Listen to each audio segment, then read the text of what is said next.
환절기 감기처럼 저희를 찾아오는 다양한 노무 이슈들, 오늘은 유쾌, 상쾌, 통쾌하게 처방해드리는 시간을 마련했습니다. 농법 넥스트와 함께하는 노무 처방전 맡게 된 최지원 노무사입니다. 네, 안녕하세요. 류호영 노무사입니다.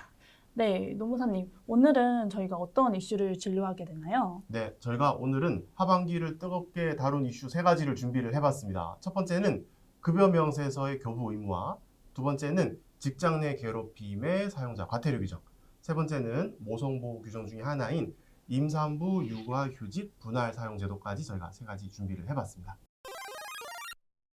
그럼 첫 번째로 진단해볼 이슈는 임금명세서 교부 의무화입니다. 단어가 조금 어렵습니다, 노무사님. 정확하게 어떤 내용이죠? 네, 임금명세서 교부 의무화. 기존의 근로계약서가 반드시 교부하여야 한다는 그 의무사항에 대해서는 알고 계신 분들이 굉장히 많았을 겁니다. 하지만 기존의 임금명세서는 교부 의무화가 되어 있지 않았어요. 그렇기 때문에 많은 사업장에서 임금명세서를 나눠주지 않는 경우가 많았는데요.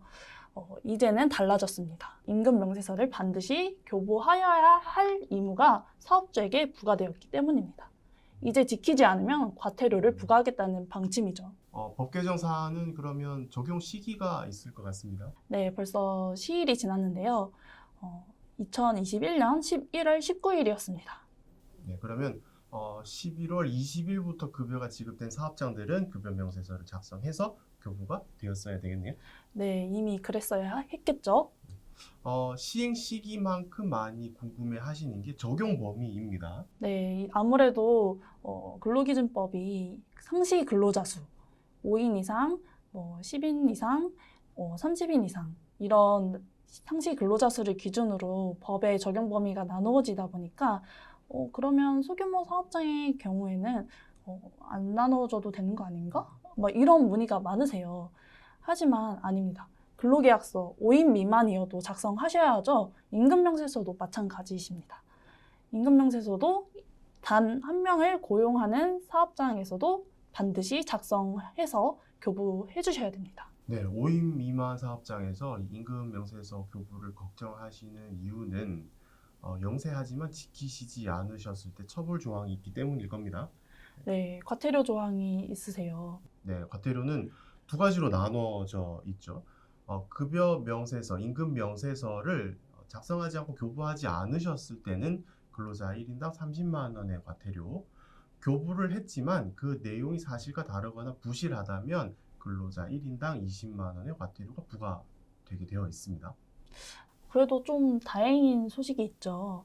이제 고용노동부가 법에 이제 적용이 급박했던 탓에 이런 영세 사업장의 어려움을 이해하면서 과태료 부과보다는 시정 지시를 위주로 우선은 감독을 해나가겠다는 입장입니다. 네, 그래도 준비는 철저하게 하셔야 될 것 같고요.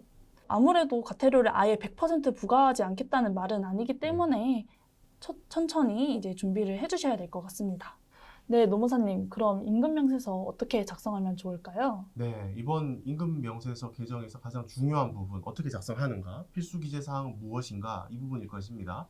관련 법에서도 이야기하고 있듯이 필수 기재 사항 6가지입니다. 하나씩 살펴보면 첫 번째, 근로자를 특정할 수 있는 정보, 성함이나 사번, 두 번째, 임금 지급 일, 세 번째, 임금의 총액, 네 번째는 임금의 구성 항목별 금액, 다섯 번째는 그 구성 항목별 금액의 계산 방법, 여섯 번째는 공제 내역이 있다면 그 공제 금액, 항목별 구성 항목, 요거 6가지가 필수적으로 기재가 되어야겠습니다.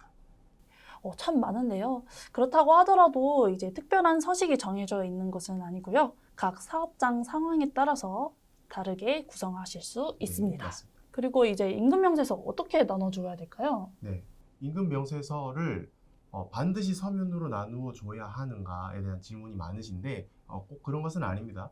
전자문서 및 전자거래 기본법에 따른 전자문서로도 할 수 있다, 이렇게 관련 법에서 정하고 있기 때문에 서면뿐만 아니라 문자, 카카오톡, 다른 메신저, 혹은 우리 ERP가 있어서 ERP, 다양한 방법으로 필수 기재사항이 명시가 되어 있는 그 급여 명세서를 직원들에게 교부할 수 있기만 하면 된다, 이렇게 생각해 주시면 좋겠습니다.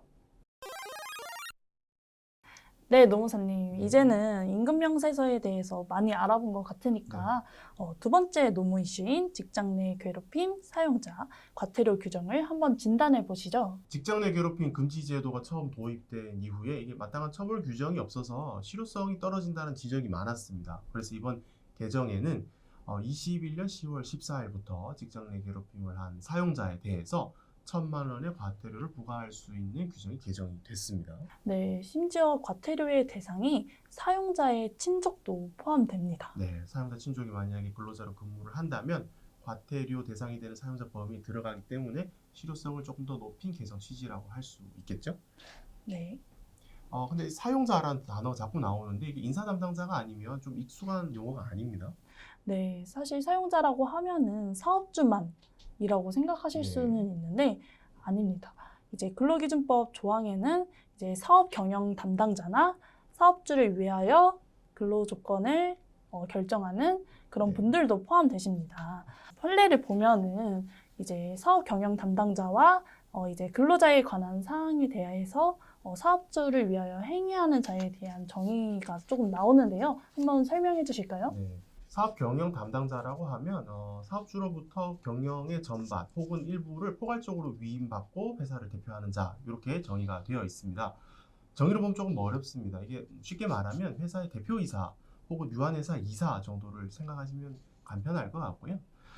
사업주를 위하여 행위하는 자는 뭐 채용이나 노무관리, 근로조건 등 일부 사안에 대해서 사업주로부터 권한과 책임을 부여받은 자를 의미하는데 이도 쉽게 말하면 일부분의 권한을 가지고 계시는 일선의 팀장님들 정도를 사업주를 위하여 행위하는 자다 이렇게 생각하시면 편할 것 같습니다.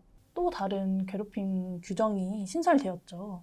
그렇죠. 이번에는 사업주 처벌 규정 이외에 실효성 있는 조사를 위해서 법 개정 영역이 또 있습니다. 객관적인 조사를 하지 않거나 피해 근로자의 보호 조치가 가해자로부터 이루어지지 않은 경우에도 500만 원의 과태료 조항이 이번에 신설이 되었습니다. 저 이제 조사 의무, 조치 의무도 잊지 말아야겠네요. 세 번째 개정된 사안은 2차 피해를 방지하기 위한 개정 사안도 신설이 되었죠.